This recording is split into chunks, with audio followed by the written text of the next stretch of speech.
So before I get into the rest of the presentation, I actually wanted to share one more thing. So rather than telling you what I do in more detail, I wanted to hear my latest success story. This is a really amazing story that shows grit. So I'm going to let you guys listen to it. 25 years ago, I tried to get into the video game industry. And let me just make sure that I am actually sharing the sound. Yeah, I am. Okay. So here we go. 25 years ago, I tried to get into the video game industry. And when I say try to get into video game industry, I mean, I tried to learn C++ through the mail, which didn't really work. That was a catastrophe. And basically it kept me out of the video game industry for about 25 years because I just thought, man, I just don't have what it takes, I guess, to be in the video game industry. And then in early part of 2016, I was going down a YouTube rabbit hole where I came across a guy who was demoing the software that made video games without any code.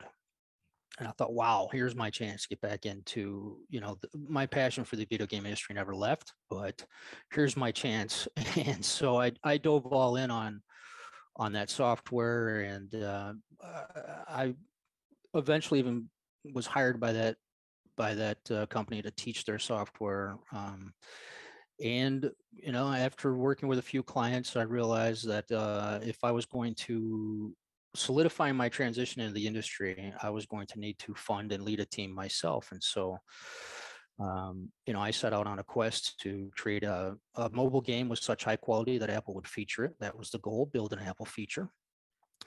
And in order to fund that endeavor, I was going to funnel all my living costs into that product. And the only way I know of to repurpose living costs is to not have any. So I devised and executed a plan of self-imposed homelessness where I lived in a vehicle, used that vehicle to run a transportation business 12 to 14 hours a day while I was working on my product and eventually hiring a team to help me achieve that goal. And in the end, there's more to that story, but in the end, it was featured by Apple in 12 countries. And it started to solidify my transition into the industry. I didn't really know how to get myself into bigger studios. What I really wanted to do was become an entrepreneur, work with larger budgets, work with bigger teams. Transitioning out of, transportation business, I didn't have the skills to interview in corporate America or corporate Europe, as we'll probably talk about. That's where my offer eventually came from. When I attended this webinar of you explaining the doctor framework and how to approach an interview, it was like, ding. I'm like, this is who I need to partner with. This is who's going to get me over. Like, this is the woman who knows how to do this. I need to get with her. And the rest is history, as they say. What helped me the most was understanding what an interview is and what it isn't, and how to present myself during that short amount of time that you're talking with those people.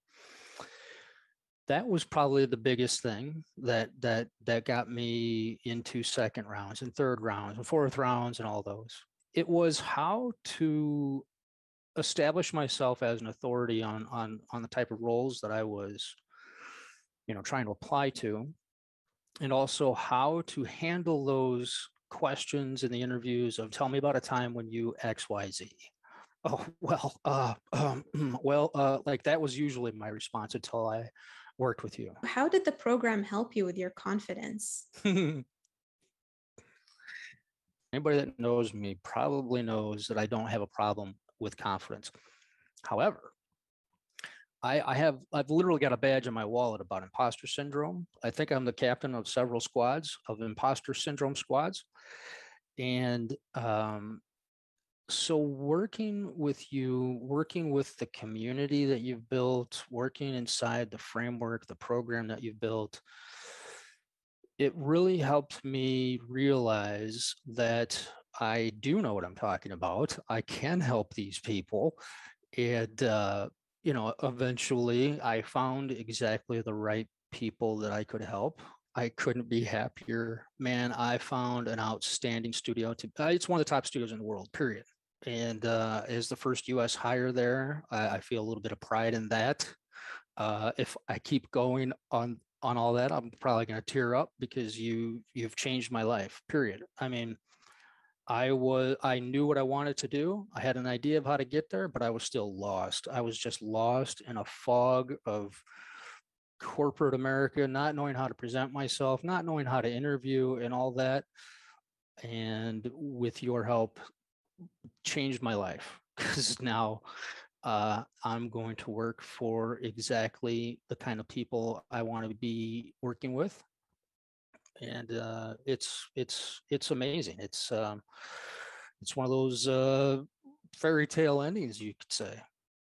The actual title of my position at this studio will be Agile Mentor. 20.